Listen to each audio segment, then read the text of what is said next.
Yeah, I don't have like a staunch, insufferable rant, about it or something. Like if I was at a party or something, like it's just a personal kind of preference. I think I recognized early on. I mean, for many years, I just didn't want to spend.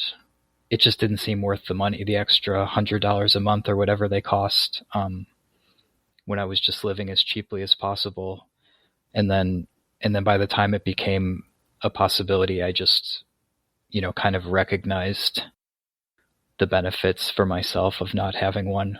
And also, these days I'm just home all day anyway, so and the computer's never too far away. So when I do actually have the chance to step out into the world, I'm like, so grateful. I just like sit on the train and just stare out the window, because I need to sort of like drink in the outside world whenever I can venture out of my studio.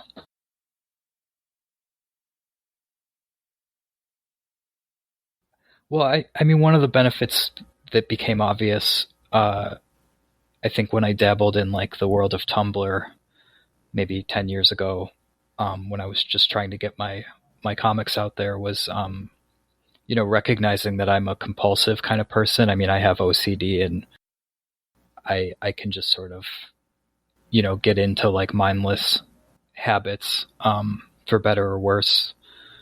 Uh, and I think if I try to, I see when other people can use those things in a healthy way, and I kind of recognized that I wouldn't be that type of person. So I couldn't kid myself into thinking that, oh, I'll set up Twitter and I'll only use it to just get the most important stories of the day, or discover things that are important to me. I would like quickly devolve into something ugly, probably.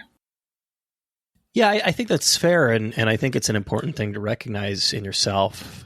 As I said, I'm kind of obligated to do it, but I do recognize certain addictions or compulsions when it comes to, checking Twitter or anything else. And over the last couple of years, I've cut out liquor and coffee because I wasn't particularly abusing either, but I recognize something in me that kind of has the ability to potentially abuse those things. And if you can recognize that in yourself, it's a very useful tool. Yeah, I mean, I recognize that in a lot of ways. I mean, I've had to sort of address compulsions in other ways. Like, there was a process of getting helplessly devoted to, or addicted to, nicotine, and then many years of kind of shedding that. And then I think kind of alcohol took its place, maybe in a similar way as you, where it's never been a real problem, but it became a habit that I started to really dislike and started to make me uncomfortable. When I knew I was kind of reaching for a beer as like a self-soothing thing, or you kind of hit those points where you're like, this probably isn't that good, but I need some kind of relief. And I haven't even begun to address, drinking a pot of coffee a day. I'm like letting myself have that for now. Something you start to recognize in yourself if, you have an addicted personality, or as I do, come from a family line with a lot of people who have had addictions. This might not be the most healthy thing, but at a certain point, part of quitting something that you recognize is unhealthy is finding a way to focus that energy elsewhere. Yeah. Just very peripherally, when I've, been close to people who have more issues with addiction and maybe harder substances, I know that's kind of a known thing, that, you might be in danger of replacing one compulsion for another, and maybe the one that you replace is like many times more healthy, I guess, or maybe it could be even worse. That's generally been my approach. I mean, for alcohol, as goofy or benign as it sounds, I started drinking a lot of seltzer, a lot of different kinds of seltzers, and for coffee, it was replacing it with tea. Yeah. Effectively finding a more healthy addiction to swap in. Yeah, absolutely. I mean, something that comes to mind is when stories of people who try to quit smoking or drinking, and then they become addicted to jogging and jog until their ankles are all messed up or they have huge blisters on their feet.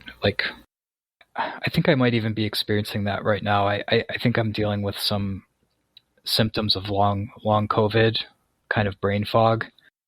And I've started exercising every day just in my house. I can kind of, I feel some version of that switching to maybe something healthier, but I don't know. When did you get COVID? Oh, that was back in April now, I think. That's been with you for a long time. Yeah, it's becoming hard to disentangle what's long COVID and what's kind of seasonal allergy stuff. I never do very well in the summertime, and August is always my most depressed. I have reverse seasonal SAD disorder. Yeah. Or that's just what I call it, because when people say that, they refer to the winter months. But you have DAS? What is that? It's just the reverse of SAD. Oh, okay. Sure, that I can call it that, yeah. I had it in early July, late June, and for me it was hard to disentangle what was COVID related and what was just kind of fogginess and depression from being in a pandemic for 2.5 years. Right. Yeah. That's been tricky for me too, because it was also when acting class was wrapping up, or I think we were just sending it to press. And now I think there's a certain fog, or just kind of crashing that happens after that whole process is over with. So I think those three things have just made it this whole summer has just been kind of a wash creatively and just emotionally. It's just been about maintaining, I guess, and just waiting to, wake up and see if the next day is a little better. I know that sounds incredibly grim, but you go through those phases where, things aren't really clicking very well. I don't want to make light of what is a very serious problem, but, I have heard artists describe novelists or people working on something really long form, like a graphic novel or an album, as almost a sense of sort of postpartum depression of being so emotionally involved and invested in something for so long, and then just waking up one morning and it's not there for you to pour yourself into. Mm-hmm. Yeah, I mean, I think across these 3 books, over the last 10 years of working, I think I have a pretty extreme case of that. If it's a spectrum of, some people can kind of roll with it, and some people, having the book out is hugely cathartic and rewarding. And unfortunately, I'm just discovering that that's not my experience. And it's usually kind of tempered by having something new to work on. But in this case, it hasn't been as smooth a transition as I hope and pray, each book will sort of lead naturally into the next one. For some reason, I've hit a bit of a wall creatively. And again, I could go in circles, be like, well, I did have COVID and I might be experiencing something very real that we just don't know that much about yet. It's hard to tell. Is there a sense in which this was a larger emotional sink for you than previous books? Yeah, I think the main difference is I'm a full-time cartoonist during this book. That's the first time that's been the case. It's the curse of the success of Sabrina. I think that's an appropriate way to put it.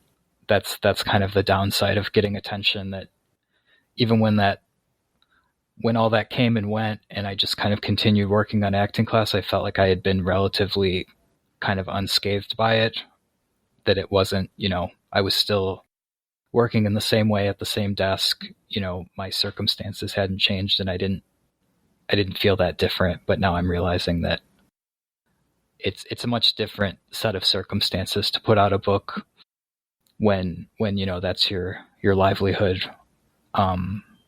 Because when Sabrina came out 4 years ago, I was working at a job, and it was a huge relief, I'm realizing, to have all that kind of noise happen around Sabrina being released, and to be able to go to a job, have a healthier perspective on the whole thing, and something that was kind of grounding, and also just being more socialized, being amongst friends and coworkers and being part of a team, as corny as that sounds. I know you were a janitor for a while. Is that what you were doing when Sabrina came out? When Sabrina came out, I was working at Busy Beaver Button Company in Chicago. And I was just doing various kind of, I guess, assembly jobs, that's the best way to describe it. Just packaging and pressing buttons and pinning buttons and inventory, various things like that. My understanding is you had a few different janitorial jobs prior to that. The way that experience kind of seeped its way into this book. Yeah, I guess it was just a matter of kind of looking back and, well, yeah, thinking about, what pool of, like, culturally, like, what kind of pool of people would I kind of pull from to make up a cast of characters for this. And I found myself kind of circling back. Nobody is really based on anyone in particular, but there's a certain type of kind of background, I think, that I was pulling from various janitor jobs and the people that I met along the way.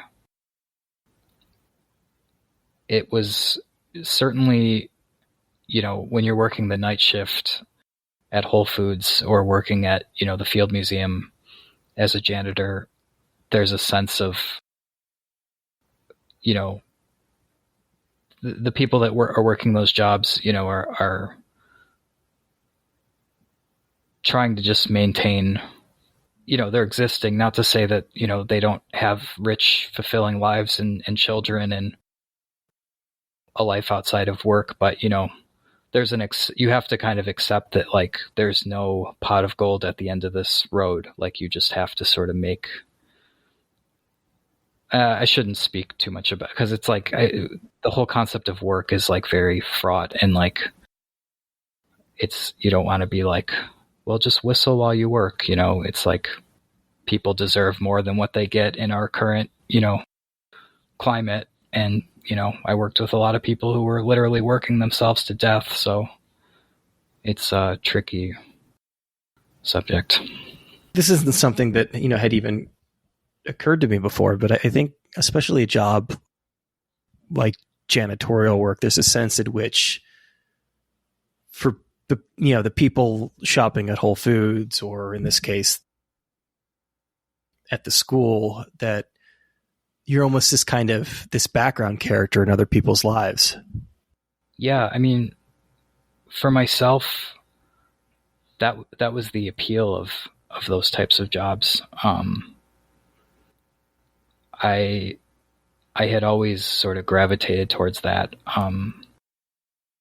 Back to, my first job when I was a teenager, in high school at nights, I would work at this gym and just sort of put away weights and clean the seats of the machines and, all those various tasks. And there was like an immediate like, school was very difficult in a lot of ways, just socially and just performing in school. Like, I was kind of crumbling under the pressure of that. And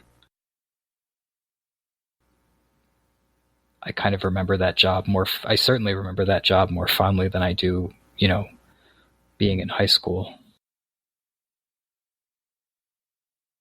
It fits my personality. I mean, it's not hard to imagine, to psychoanalyze the situation and think, okay, this, like, having degrees of depression and anxiety and OCD, that's like the kind of job that it kind of makes sense that I gravitated towards that type of work. I've worked plenty of retail jobs and plenty of food service jobs, and I've mopped plenty of floors in that time. But having not had that job specifically, I can't really speak to the depression part. I don't know whether it would necessarily be particularly healthy or helpful there, but certainly it's a place to channel some of those compulsions that we were talking about. Yeah, I recognized that at certain jobs I would be working, and like I'm thinking of my friend Pat at Whole Foods, and a lot of nights we would end up closing together, working the evening shift, and he had a lot of trouble. Just, it could be maddening for a different type of person, because you'd go and clean a bathroom, and you'd go run around and do your other tasks, and 2 hours later you would go back and clean the same bathroom that had just been like trashed, and you would do that like 4 times in one shift. And somehow I never minded doing that. I think that is very much like an OCD thing. Like, I could go back and reset the bathroom and feel good that it was tidy. And then it was just this kind of hamster wheel of, like, you go back and you clean it again and you clean it again, and it's never ending. And there's a certain level of like massive, like, degradation too. That's a whole other story. I think I'm realizing it's sort of Sisyphean in a way. Yeah. What I think is very interesting in acting class, specifically as it pertains to the work of the janitor there, was the appreciation that the class instructor has about janitorial work almost as an art form in and of itself. Yeah, I think that scene, it was kind of like me looking back at the past and kind of remembering what that felt like, because there were certainly moments of discomfort at those those day jobs, and working janitor jobs could be taxing, and you'd be in these kind of awkward situations interacting with the public, and I had to sort of, I developed like a coping mechanism, I think, for that, in a way where I would almost feel this kind of force field around myself, almost like, I don't, like going emotionally numb or something, but then you could kind of, there was like a certain power in realizing that you could sort of turn that on and off. Like, I imagine it's a skill you develop, if you have to work retail or in food service or something, where, you're going to come up against these people who are going to just be awful to you. And you never know, when that's going to strike. And you have to kind of like steel yourself a little bit. I think that scene that you're mentioning in acting class was like, that janitor had found some level of grace or something. Or this is a very unfortunate thing about our society, is the way not only we treat service workers, but the way we kind of view them as people doing these incredibly necessary jobs. And certainly that's something that we saw during the pandemic, just how much we rely on those people, but also viewing them almost as being a lesser station, or perhaps, if you're a really terrible person, kind of less than human in a sense. And it sounds like one of the things that you were kind of grappling with was how to endure some of that disrespect without internalizing it. It actually, yeah, I mean, I'm like not a combative person at all. I'm like very passive. So and also just, have like pretty crippling low self-esteem in general. So like that was never, I didn't feel like when you would have those kind of unpleasant interactions or when somebody would be mean to you, that wasn't the hardest thing to deal with. It was mostly just like having to interact with the public at all. Like I would kind of rather, like at those jobs, I certainly would take any chance I could to clean the most empty stairwell or unpopulated area of wherever I happen to be working. It's a weird product of that job that, I think just generally people are also not going out of their way to interact with a janitor the way they would, if you were working behind a counter, for example. Yeah, I mean, nobody would really, for 99% of people, you'd just be completely unnoticed. I guess maybe one phenomenon that was maybe the inspiration for that scene in acting class that you mentioned, where all the class are watching the janitor just mop the floor, was sometimes people would just like kind of involuntarily stare at you when you were doing your work. And that's what I mentioned, like where I had to sort of create like a force field around myself of not caring and not feeling nervous about their gaze or something. But it was like a weird phenomenon. Like I don't know what they were, if I was cleaning up, a broken bottle or something, if they're like, checking my technique, or just because it's something novel that's happening or something. I don't know. Do you feel you were ever able to kind of transcend it to a point where, as it is in this book, almost an art form? Yeah, it was a source of self-esteem for sure. Knowing that it was, it's necessary and it's good, honest work, but it's, meaningless. And, the only skill involved really is like being able to just like mentally, I mean, the physical toll, but then mostly just, like I said, the repetition of it, and not just kind of going crazy and trying to find meaning in some other way. Is there a way in which art can be a compulsion? Yeah. I mean, for me, I think it's all compulsion at this point. But like I'm trying to have restraint and be selective about how I want to be compulsive, because it's storytelling. Like that's what I'm doing. It's not how many, like if I just keep making paintings or something, or just keep drawing, like keep putting pen to paper. That's where I'm kind of struggling this summer since finishing acting classes. Like the need and the compulsion is still there and it's very strong, but I know that the story's not there yet. I shouldn't just write compulsively and start drawing compulsively. Like there's the very self-critical side of my brain that is like, no, you have to sit with this discomfort for a while and kind of figure out what you're doing and why you're doing it. That's kind of the uncomfortable sort of push-pull that's been going on since I finished the last book. How long did this book take you beginning to end? 4 years. So you really sort of started working on it, I guess, the minute Sabrina came out, it sounds like. Yeah. Obviously, if you're going to invest that much of your life into something, then you need to make sure that it's worth investing that much time in. Yeah, I mean, that's the hard part, is there would always be sort of a conveyor belt feeling of something will arise if I just kind of keep turning this.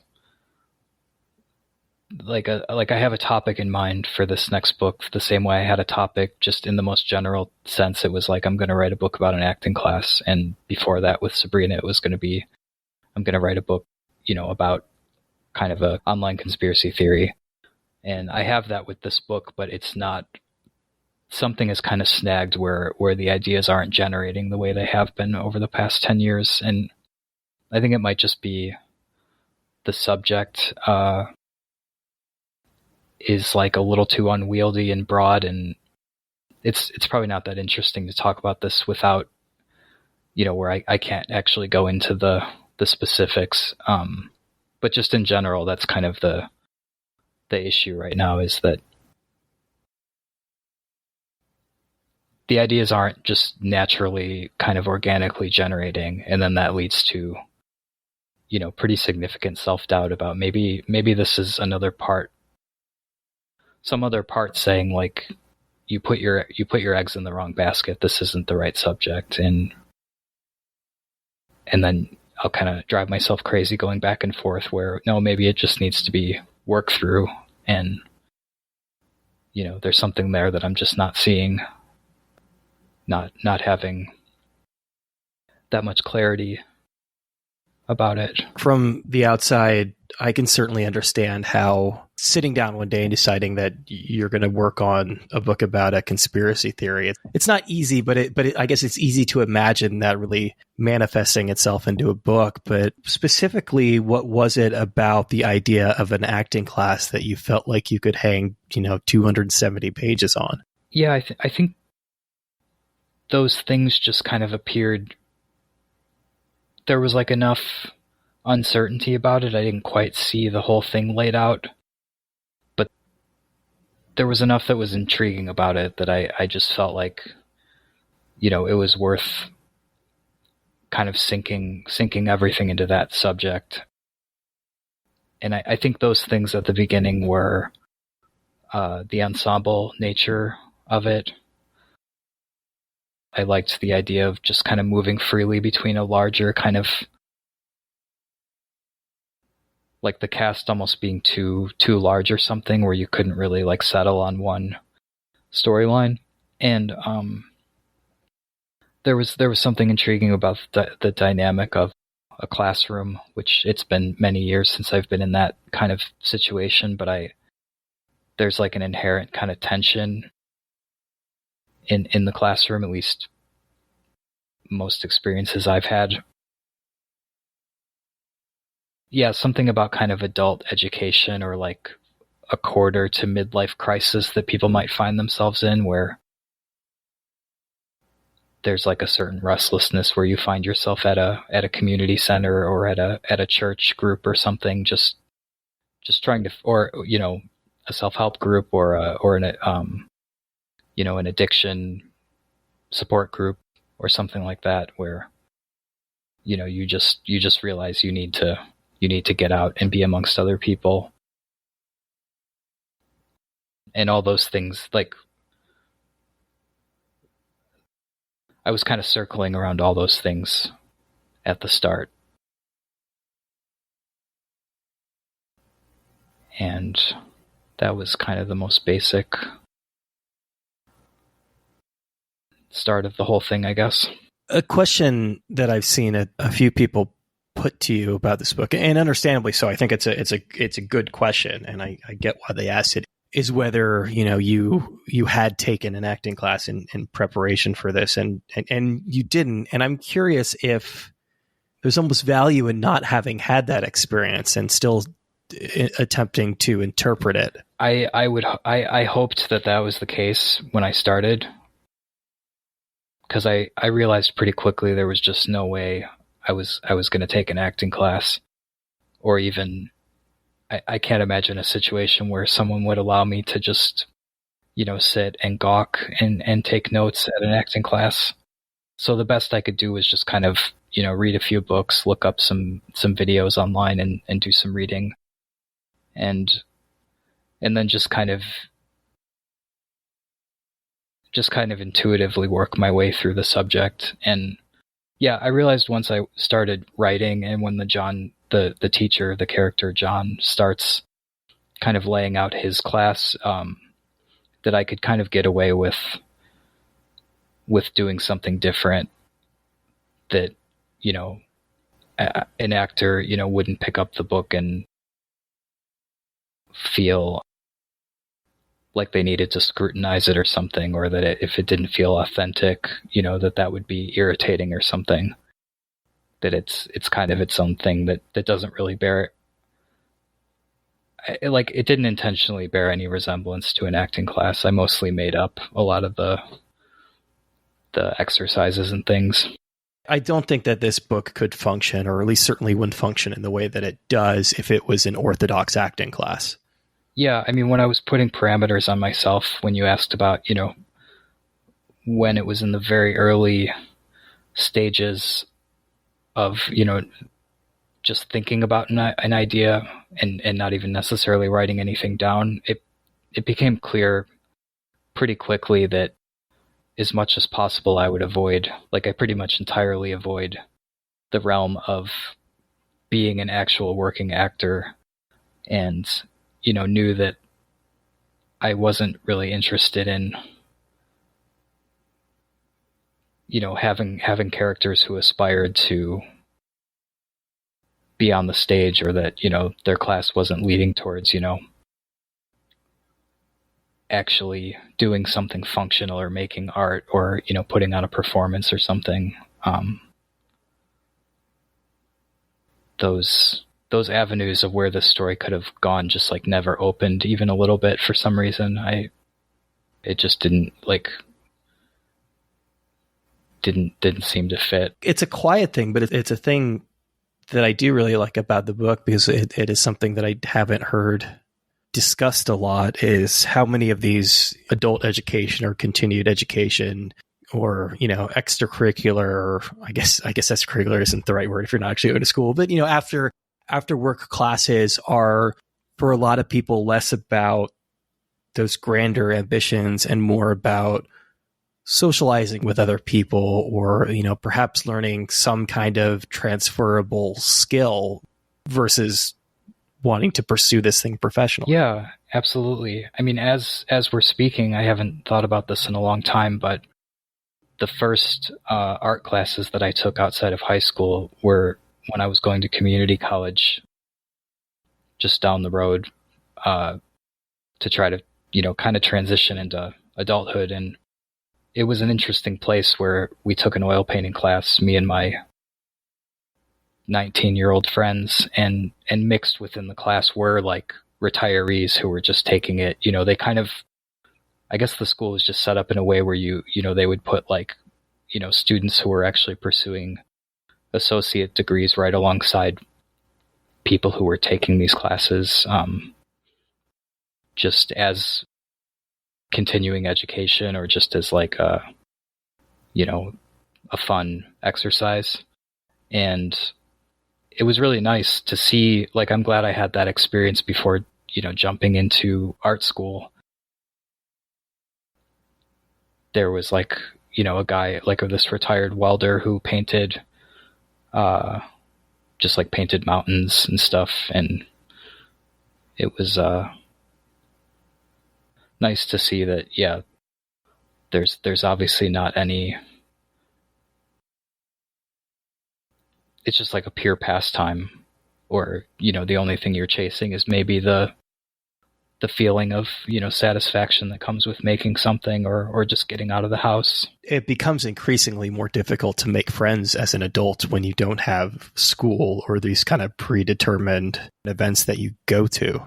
Yeah, that's become really striking. I think I'm incredibly fortunate that I have, I lead a pretty isolated life, but at the same time, I'm meeting a lot more people and making new friends each year than I imagine a lot of people I grew up with or friends of mine.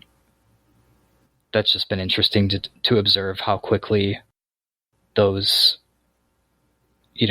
things kind of dry up, and your world gets kind of small, and you maybe find yourself in your subdivision with your dog and your kid and your coworkers. And if I didn't have comics or art making, I would have, I don't have the ability to step out of my comfort zone and go make friends somewhere, or I mean, taking a class at this point, to learn a skill is enormously appealing, and yet I can't, I can't bring myself to actually go and find a place and sign up and get out of the house and do it. You use the word gawking as far as kind of, I guess, like sitting there and observing class. And I think this also relates to the role that the janitor plays specifically in the story. And it's also an interesting contrast to, your own kind of, to me, the complete antithesis of that is sitting naked for long stretches of time in front of a group of strangers. It ties into the book in a really interesting way. I mean, there's a sense in which that is kind of being a new art model is kind of the ultimate spectacle. Yeah, I was doing that. I was going out with a few cartoonist friends and going to figure drawing before the pandemic hit. And that was really helpful, I think, in a lot of ways. I think this subject, the subject of an acting class, appealed for me, was appealing because I can't really think of an art form that is more the opposite of what I do as a cartoonist.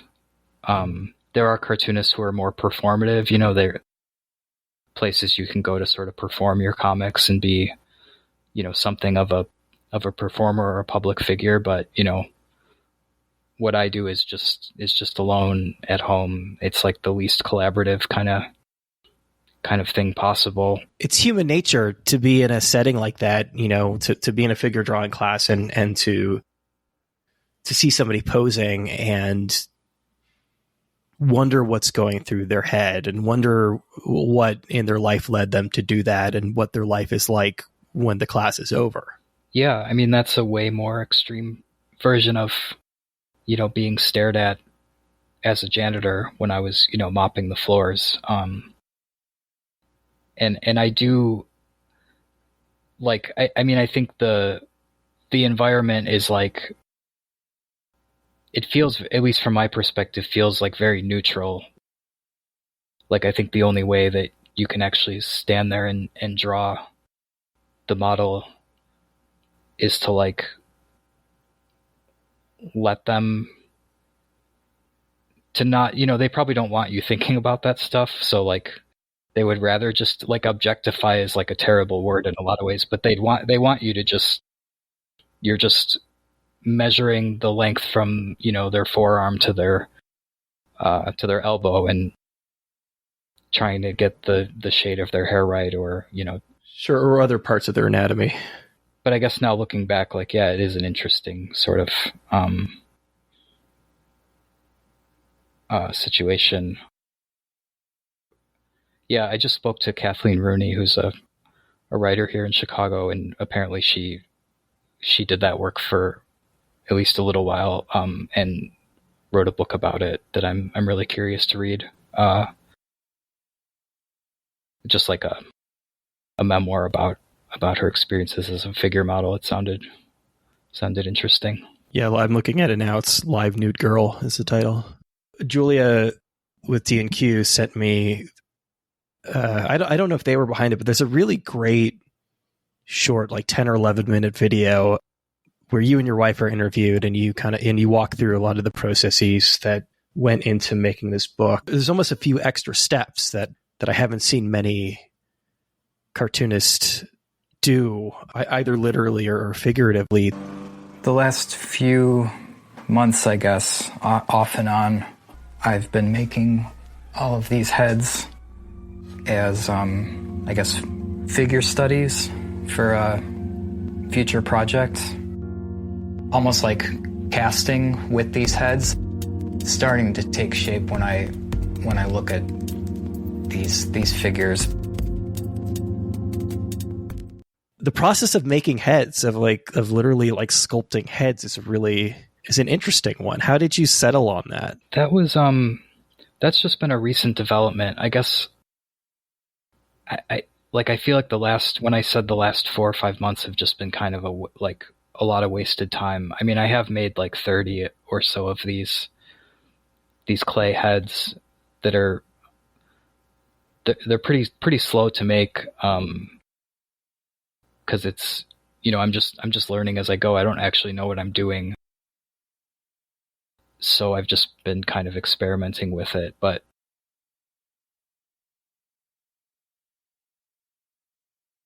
they're just meant to be purely functional. I mean, I guess I want them to kind of look nice or interesting in some way, but, they'll only serve as figure reference for the next project. That was the idea, I guess, was that I don't quite know where the story's going, but if I just start making these figures, they'll be the basis of, some kind of cast of characters, or once I start writing, I'll be able to look at this line of clay heads and sort of make connections in that way. And I guess that's been fun. It's quite different from making comics, especially the way I draw in such a flat kind of way. It was humbling to sit there with the first lump of clay and realize I have no idea how the face actually works in 3 dimensions, and I'm still kind of, figuring it out.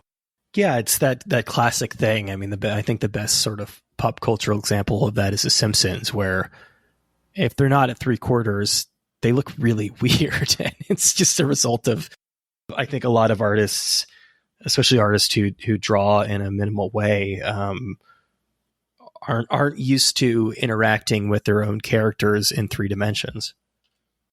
Yeah, I mean, I realized, especially working on acting class, that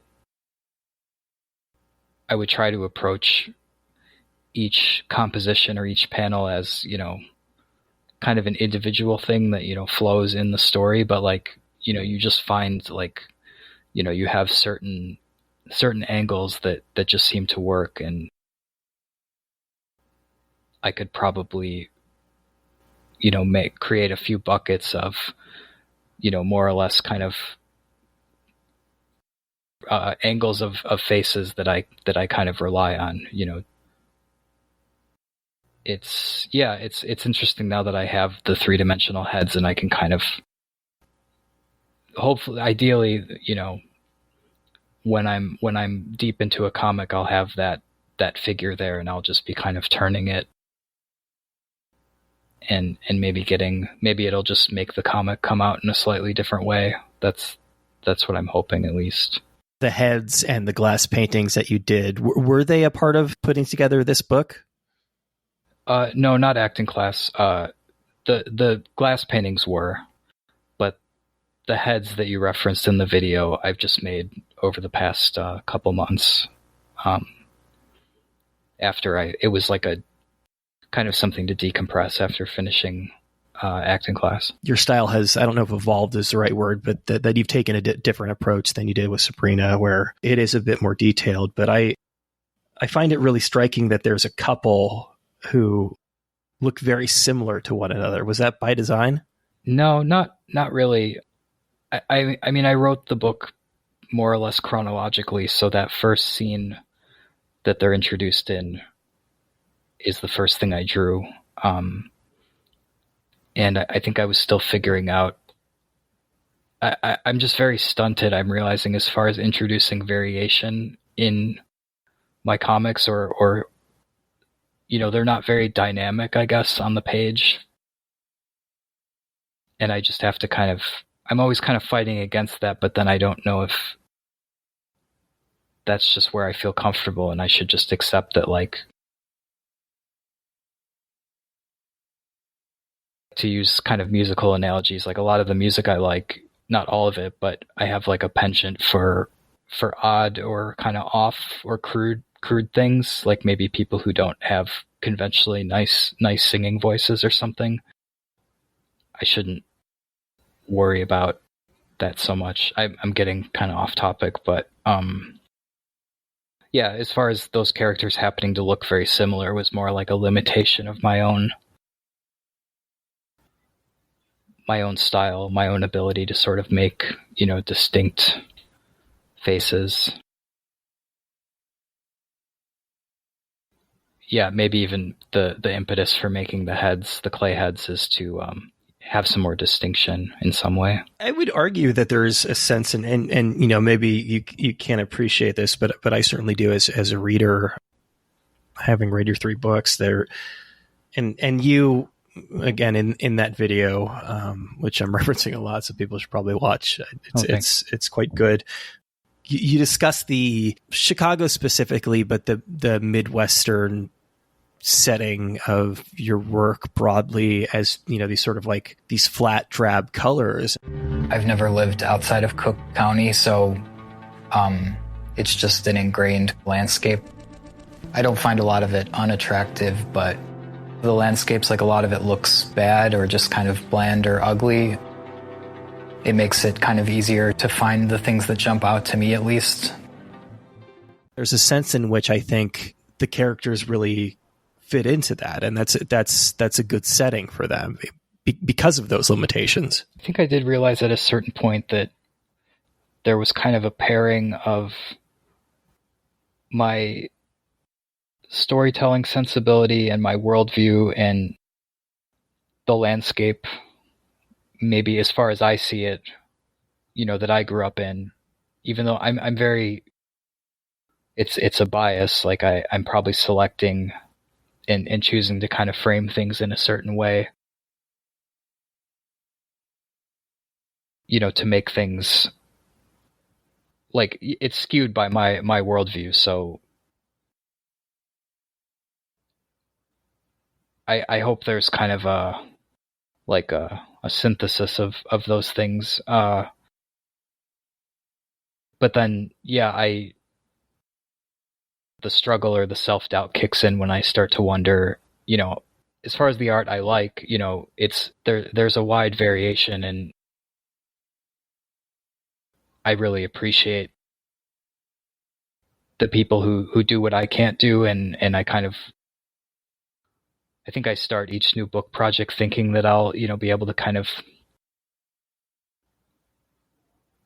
create some new way of working or have some kind of transformation. And I think I've realized at this point I have to I've kind of given up any illusion that I'm going to be one of those kind of shapeshifter artists where it's like, each new project is like this, this completely different brain. I'm more creating kind of there's a bit more of a consistency or a body of work that is kind of building in a different way. You mentioned earlier that it's written in almost not even almost, but it's effectively written in a very chronological way. And I'm curious, especially with a book like this, how you decided to end it. Because I do think in an interesting way, without giving too much of the ending away, it does almost dovetail into Sabrina, into this sort of more conspiratorial mindset, or this at very least this idea that what we're experiencing in this book is part of something potentially much larger. Yeah, I think I recognized that there were certain thematic crossovers with my first 2 books, without making them too elliptical, I guess, or kind of, bringing back specific characters or places or something, but there's kind of retreading something, but maybe from a slightly different angle. And I kind of liked that resolution in that way, which was kind of always at a certain point where the book ends became, that was pretty clear after a certain point, the way these 4 free classes would sort of play out and where this would end. It was just a matter of sort of getting there.